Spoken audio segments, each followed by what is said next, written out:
तो आज हम बात करने वाले हैं टिम फेरिस की किताब द 4 आवर वर्क वीक के एक बहुत ही जबरदस्त आइडिया के बारे में। ये एक ऐसी सोच है जो काम और रिटायरमेंट को लेकर हमारी जो पारंपरिक समझ है ना, उसे पूरी तरह से हिला कर रख देती है। तो चलिए सीधे मुद्दे पर आते हैं। शुरुआत करते हैं उस एक डिफ़ॉल्ट स्क्रिप्ट से जिसे हम में से ज्यादातर लोग फॉलो करते हैं। इसे डेफर्ड लाइफ प्लान कहा जाता है, यानी एक ऐसा प्लान जहां जिंदगी को बाद के लिए टाला जाता है। ये रास्ता तो हम सबको पता है ना? खूब पढ़ाई करो, फिर दशकों तक काम में जुटे रहो और फिर आखिर में जाकर शायद रिटायरमेंट में जिंदगी जीने की उम्मीद करो। लेकिन क्या हो अगर ये पूरा का पूरा प्लान ही शुरू से ही गलत हो? यही वो सवाल है जो इस किताब में उठाया गया है कि ये मॉडल असल में हमारे सबसे अच्छे साल खा जाता है और इसका एक बेहतर विकल्प भी मौजूद है। तो फिर इस पुराने रास्ते का विकल्प क्या है? ये हमें एक बिल्कुल नए कंसेप्ट से मिलवाता है, द न्यू रिच का सदस्य बनना। अब यहाँ जो सबसे मज़ेदार बात है ना, वो है इन दोनों के बीच का फ़र्क। बात लाखों करोड़ों कमाने की नहीं है, बल्कि अपनी ज़िंदगी पर कंट्रोल रखने की है। ये पैसे से कहीं ज़्यादा आज़ादी के बारे में है। तो ये जो न्यू रिच लोग हैं, ये लोग दूर के भविष्य के लिए पैसा जमा करने से ज़्यादा अभी की लाइफस्टाइल को बेहतर बनाने पर ध्यान देते हैं। उनका मकसद पैसा बढ़ाना नहीं, बल्कि जिंदगी को भरपूर जीना है। और ये बात इस कोट में बहुत बढ़िया तरीके से समझाई गई है कि पैसे की असली कीमत इस बात पर निर्भर करती है कि आप कितने डब्ल्यूज को कंट्रोल करते हैं। आप क्या करते हैं, कब करते हैं, कहाँ करते हैं और किसके साथ करते हैं। अब सोचिए, नॉर्मल नौकरियों में ये कंट्रोल भला कहाँ मिलता है? चलिए एक उदाहरण देखते हैं।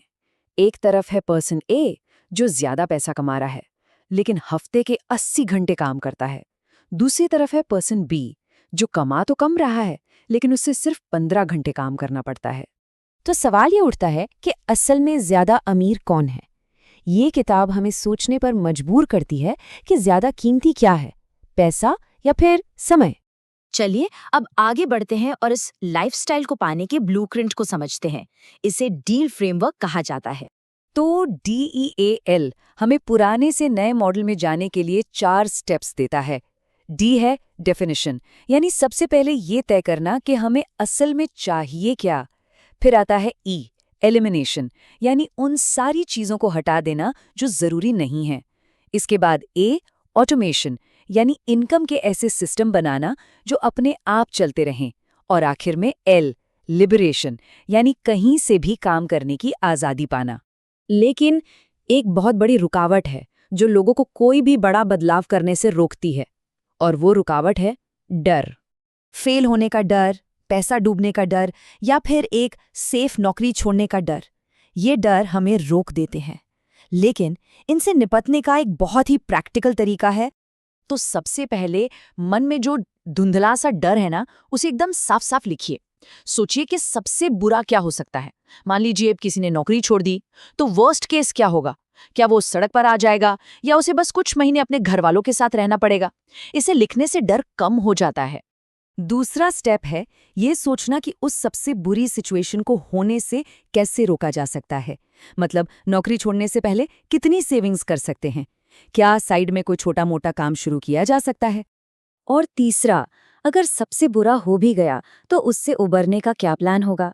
ये समझना जरूरी है कि ज्यादातर बुरे हालात भी टेम्परेरी होते हैं, उन्हें बदला जा सकता है। कोई और नौकरी तो हमेशा ढूंढी जा सकती है। ये सारी बातें हमें इस किताब के सबसे बड़े आइडिया की तरफ ले जाती हैं। तो सबसे बड़ी सीख क्या है?